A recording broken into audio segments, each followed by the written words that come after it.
Salut, c'est Mossman Wax.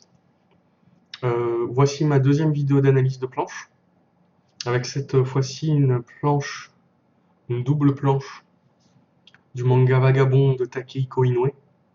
Donc c'est une double planche qui se trouve dans le tome 10 du manga,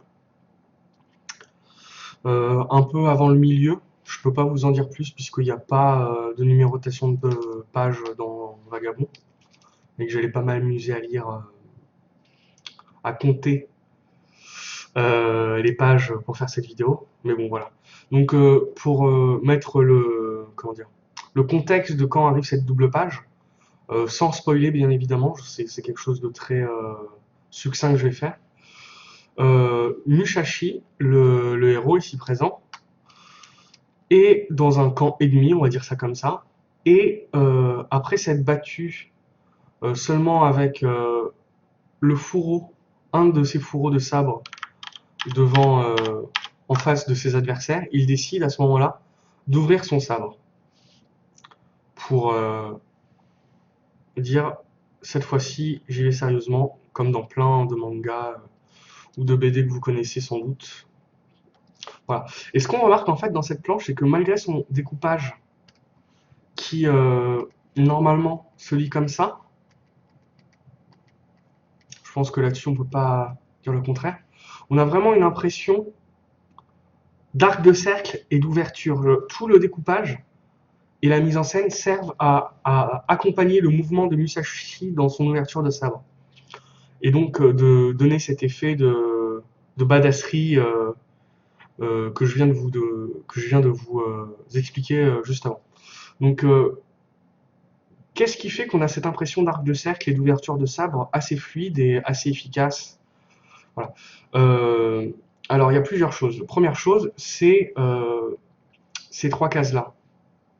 Ce groupe de cases-là, qui fait partie de la première bande avec cette case-ci, mais qui ont une importance spécifique. Car si on regroupe les cases par intérêt pour le lecteur, on peut se dire que les cases les plus importantes sont ces cases-là qui sont annotées A et B. Donc le lecteur va avoir tendance à lire quasiment directement la case A et B. Et à ce niveau-là, on pourrait se dire à quoi servent ces cases-là, puisque de toute façon, l'important est ici. Justement, en fait, elles viennent tempérer, d'une part, le côté binaire qu'il y aurait pu y avoir avec juste deux cases, c'est-à-dire que plutôt qu'avoir cette impression d'arc de cercle, on aurait eu quelque chose de plus binaire, genre directement A, B, vous voyez, un truc comme ça. Et en fait, en tempérant par son sens de lecture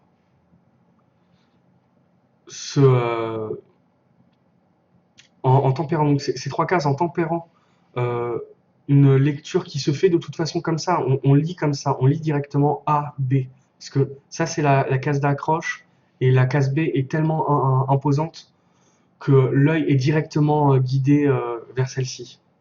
En plus, avec le mouvement qui lui-même donne envie d'aller regarder dans le sens de lecture qui va dans le même sens que de l'ouverture du sabre. Mais les trois cases qui sont en bas tempèrent ceci par leur découpage d'une part, mais également en mettant en place un petit temps entre ces deux cases qui donne l'impression que du temps s'est passé entre l'ouverture, entre le moment où Musashi prend son sabre et le moment où il est ouvert. S'il avait été directement fermé, ouvert, il y aurait eu un côté saccadé, quelque chose de pas fluide. Alors que là, avec cet arc de cercle, on a vraiment une sorte de fluidité. Et en fait, ces trois cases-là, même si on les regarde très peu parce qu'elles n'ont peu d'importance, elles ont tendance à prendre ce trait-là qui se fait naturellement si elles n'étaient pas là, et à le distordre un tout petit peu en regardant à peine du coin de l'œil ces trois cases. Voilà. Et ça, j'ai trouvé ça fort. Après, l'auteur cherche pas à ce qu'on les regarde particulièrement, en tout cas en première lecture. Après, on peut s'intéresser aux traits avec lequel il dessine, qui est intéressant d'ailleurs, mais il fait tout pour qu'on les regarde peu et qu'on comprenne très vite ce qui se passe dedans. Genre, les regards sont tournés vers là, regarde par ici, lecteur. Alors là, celui-ci non, mais globalement vous avez compris. Euh, les contrastes sont très nets. Ici c'est noir, les visages sont blancs pétants. Il y a peu de nuances, vous voyez ici, les fonds sont unis même. Quelque chose d'assez rare dans ce manga où l'auteur a le sens du détail. Donc il y a des fonds très contrastés noirs avec des faces blanches qui permettent de comprendre très clairement et très rapidement ce qui se passe. Et les personnages ne sont pas des personnages importants, donc leurs réactions, on se doute après avoir lu des dizaines de BD que ce sont des réactions random de «Oh mon Dieu, qu'est-ce qui se passe?» Voilà. Et donc c'est comme ça qu'on arrive à cet effet assez saisissant selon moi d'ouverture de sabre. Et voilà. Voilà. Et donc, autre chose, c'est comment est placée la caméra, qui encore une fois augmente la badassité.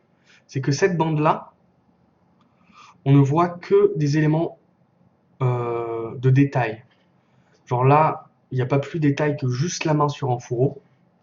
On voit le moindre doigt, la moindre petite pliure du doigt. Ici, c'est un peu moins le détail, mais comme j'ai dit, c'est pas des parties importantes des visages. Néanmoins, les plans sont resserrés.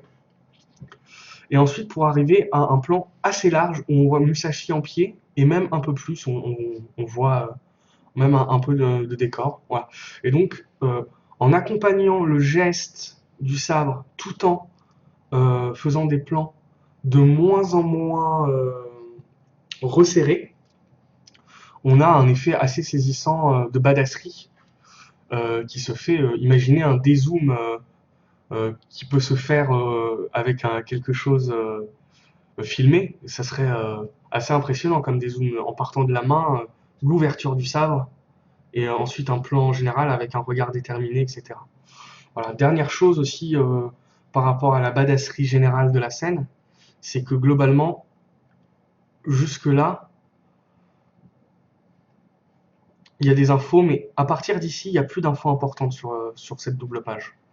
Les infos importantes s'arrêtent là. S'il avait voulu, l'auteur, qu'on ait envie de tourner la page, il aurait fait quelque chose en mettant une onomatopée en bas ou davantage d'éléments importants ici, par exemple en mettant ce personnage-là plus par ici, ou encore, comme j'ai dit, une onomatopée en bas. Là, il a décidé sciemment de ne pas mettre d'infos importantes par ici pour qu'il y ait un temps,